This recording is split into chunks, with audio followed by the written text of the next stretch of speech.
welcome back to another YouTube video with Guinea Titan, and once again we're on World of Tanks Mercenaries on the Xbox.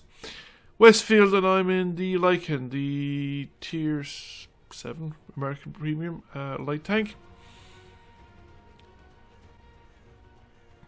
And basically I'm just training up, well, I'm doing two things. I'm training up crews.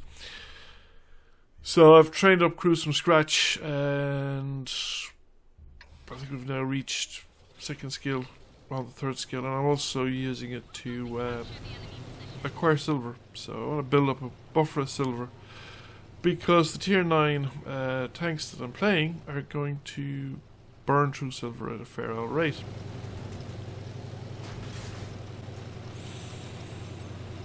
So I'm heading off to scout the southern end of the village, or not necessarily go as far as the village, just the slope here beneath the village, because I can spot enemy tanks crossing to the south if I push south far enough.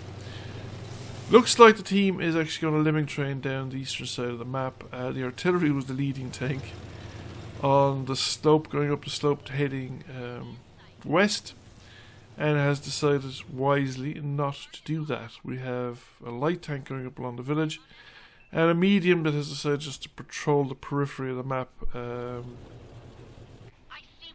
And I think he's changing his mind as well. Is he going to stay there? Possibly. Now, I was actually attempting to shoot at these tanks, but I was actually lagged out at this particular point in time. I am facing or noticing increasing congestion on the internet. Not just specifically on World of Tanks. I think, in fact, I've noticed it more on some other applications. We've had a couple of incidences of it in the last week, 10 days, and I think it's just due to the massive increase, I would say, in internet use, and particularly probably of streaming services on the internet by people confined to their homes all over the world by the coronavirus pandemic.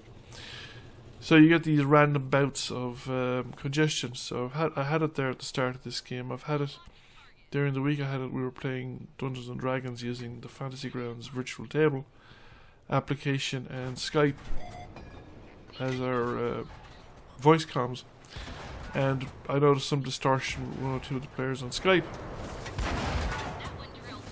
And we've been again the same friends that playing the D&D. We're also playing Civilization 6, and I think we had the odd bout of distortion on that as well on the voice comms. So yeah, it's just a thing that's occurring at the moment. Now, that Cromwell was lucky to escape, mostly because I missed my first couple of shots, and there wasn't many other people. Despite the fact there'd been a ton of tanks at the back, they weren't really positioned, I suppose, to shoot down into the valley. But advancing into the valley is a rather foolish prospect, really, because you are being shot at from above down into your weakest armour, and it really is, you know, you're getting shots on the engine deck or the roof of the turret and places like that, which generally has very weak armour. In fact, at this stage of the game, we are benefiting for once from the lemming train situation, because none of our tanks went up to the northwest, and because of that we didn't lose any, whereas the enemy did send some tanks down into the south, and those tanks just met with so much firepower. They were spotted from across the valley by my position. We had, because of the Cromwell coming in, tanks went down into the valley, and so those tanks to the south were caught in a crossfire. And that has enabled us to spot these tanks up here. Well, there was a light tank as well wandered up, which we did lose, because he got too adventurous, really. I think he just spotted the artillery and lost the run of himself. Whereas he could have done something like this, which would have been far more effective. Okay, I got spotted there, but that's because there's another light tank coming through the village behind me. So we're now in the process, basically, of eliminating the defenders on the on this side of the map, and the remaining enemy tanks have headed down, just continued across the top of the map. They're not coming back to defend their base, which is again is a huge mistake, because first of all, you're not going to make any success across the valley to the north, where the Oho is coming through now, simply because you're going to get spotted coming the other side. You have no cover. The Oho has survived because it's just such a big, tough tank. But it's not going to survive for long because there it's taking a big hit. And it's got no place really to hide. So we just pop in.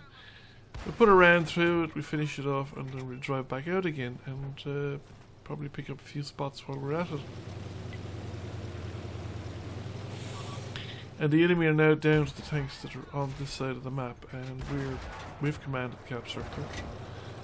And they're really, they're just not going to win from here. The Leo now is doomed because he's come down into the valley and he's more or less surrounded.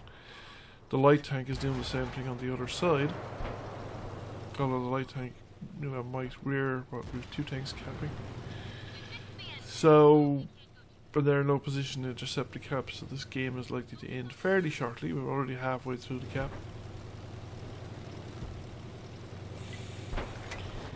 And I've run into the lag spike. I had no control over the tank at this point as well. You can just see there, the picture is frozen.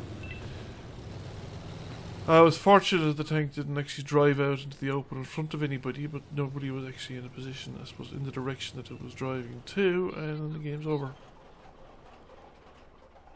And we've done, you know, a reasonable amount of spotting damage, a good amount of direct damage. So it's a good mix for a light tank. And we just see the final result. Paid some money. Gained some experience, which is what we were after as well. Got a 2nd class mastery, 1500 damage, slightly more on the assisted damage. Game number 1 by experience in a tier 8 game on a tier 7 light tank. Thank you for watching. I hope you enjoyed the video. If you did, please press like, comment, share. It really helps the channel out. And if you have not already done so, please subscribe to the channel. I will catch you all again soon. Bye for now.